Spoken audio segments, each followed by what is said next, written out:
প্রাচীনকাল থেকেই মন্দির, পূজা, আর্চা এগুলো নিয়ে ভারতবাসী বরাবর আবেগী। দেবতাদের সম্পর্কে নানা তথ্য জানতে তারা সব সময় আগ্রহী। ভারতবর্ষে এমন অনেক মন্দির আছে যেখানে লুকিয়ে রয়েছে বহু রহস্য। পুরীর জগন্নাথ মন্দিরও সেগুলির মধ্যে অন্যতম। এই মন্দিরের পেছনে রয়েছে এমন কিছু বৈশিষ্ট্য যা শুনলে সত্যি শিউরে উঠবেন। পুরী ঘুরতে গিয়েছেন অথচ জগন্নাথ দর্শন করেননি এমন বাঙালি পাওয়া কার্যত অসম্ভব। যারাই পুরীতে জগন্নাথ দেবের দর্শন করেছেন তারা জানেন এই রহস্যগুলি কতটা জটিল। এই মন্দিরের ইতিহাস যতটা পুরনো ঠিক ততটাই অলৌকিক এই মন্দিরের রহস্য। এমন অনেক অদ্ভুত ঘটনা এখানে দেখা যায় যা সত্যিই আশ্চর্যের। বিজ্ঞানও এইসব কিছুর কাছে অচল। তো আসুন পুরীর জগন্নাথ মন্দিরের সেই রহস্যগুলি সম্পর্কে বিস্তারিত জেনে নিই।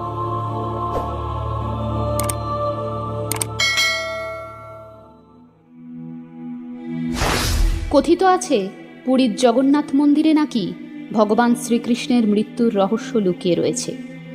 দাপর যুগে শ্রীকৃষ্ণের অন্ত্যেষ্টিক্রিয়ার পর তার জ্বলন্ত হৃৎপিণ্ডটি নদীর জলে ভাসিয়ে দেন পাণ্ডবরা, আর সেই হৃৎপিণ্ডই নদীর জলে ভেসে আসে রাজা ইন্দ্রদ্যুম্নের কাছে। মহারাজ ইন্দ্রদ্যুম্ন স্বপ্নাদেশ পেয়ে এই শ্রীক্ষেত্র পুরীতে তা নীলমাধব রূপে প্রতিষ্ঠা করেন।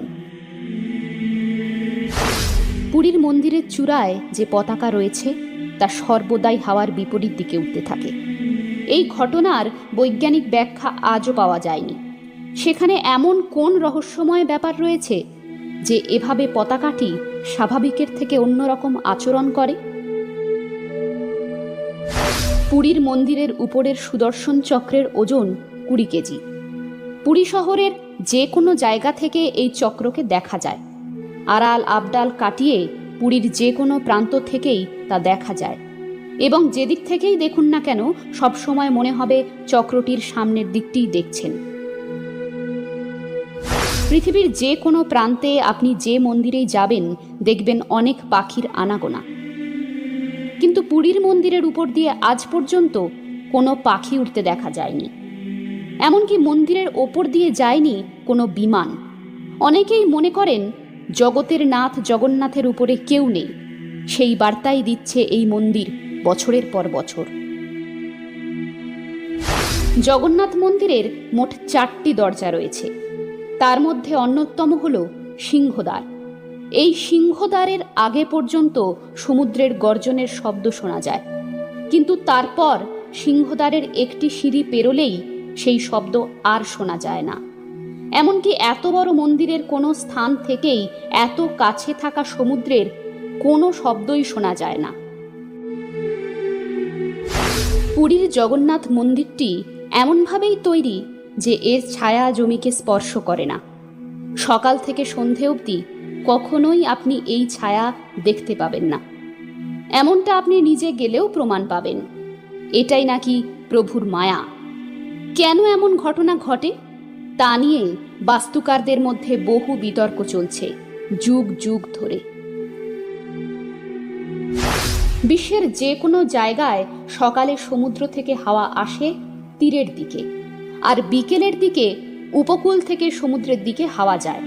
তবে আশ্চর্যের বিষয় পুরীতে তার উল্টোটা হয়। এটাই নাকি শ্রীক্ষেত্রের মহিমা। পুরীতে 1800 বছরের পুরনো রীতি অনুযায়ী মন্দিরের গা বেয়ে প্রতিদিন একজন পুরোহিত মন্দিরের একেবারে উপরে উঠে যান। সেখানে গিয়ে আগের দিনের ধ্বজা পাল্টে নতুন ধ্বজা লাগিয়ে সন্ধ্যা দেখিয়ে নিচে নেমে আসেন। আজ পর্যন্ত এই কাজের অন্যথা কোনোদিন হয়নি। পুরীর মন্দিরের সবচেয়ে অবিশ্বাস্য বৈশিষ্ট্য হল জগন্নাথ দেবের মহাপ্রসাদ। সারা বছর ধরেই সমপরিমাণ প্রসাদ রান্না করা হয়, কিন্তু ওই একই পরিমাণ প্রসাদ দিয়ে কয়েক হাজার মানুষ হোক বা 20 লক্ষ মানুষকে খাওয়ানো হোক, তবু প্রসাদ কখনো নষ্ট হয় না বা কখনো কম পড়ে না, এবং কেউ অভুক্ত থাকেন না। এমনকি পুরীর মন্দিরের রান্নাঘরও বেশ অলৌকিক। একটি পাত্রের উপর আরেকটি এমন করে মোট 7টি পাত্র উনানে বসানো হয় রান্নার জন্য। এই পদ্ধতিতে যে পাত্রটি সবচেয়ে উপরে বসানো থাকে সেটির রান্না সবার আগে হয়। এভাবেই সবচেয়ে নিচের পাত্রটির রান্না সব শেষে সম্পন্ন হয়। 12 বছর অন্তর জগন্নাথ, বলরাম ও সুভদ্রার নবকলেবর হয়। জগন্নাথ, বলরাম, সুভদ্রার মূর্তি যে কাঠে নির্মিত হবে সেই গাছের কতগুলি বিশেষ বৈশিষ্ট্য থাকে। যেমন সেই গাছটি নিম গাছ হবে, অথচ গাছের মধ্যে চন্দনের গন্ধ থাকবে। গাছের মধ্যে শঙ্খ, চক্র, গদা ও পদ্মের চিহ্ন থাকবে। আর গাছের ওপর দিয়ে কোনো দিনও কোনো পাখি যাবে না, গাছের উপর কোনো পাখি বসবে না, এবং গাছটি সাপেরা ঘিরে থাকবে ইত্যাদি। বলা হয় যে এরকম গাছের সন্ধান প্রতিবার স্বপ্নাদেশের মাধ্যমে মুখ্য পুরোহিত পেয়ে থাকেন। তারপরেই হয়ে থাকে নবকলেবরের প্রস্তুতি। এটা শোনা যায় যে জগন্নাথ দেবের মূর্তি পরিবর্তন আজ পর্যন্ত মন্দিরের কোনো পূজারীও দেখেননি।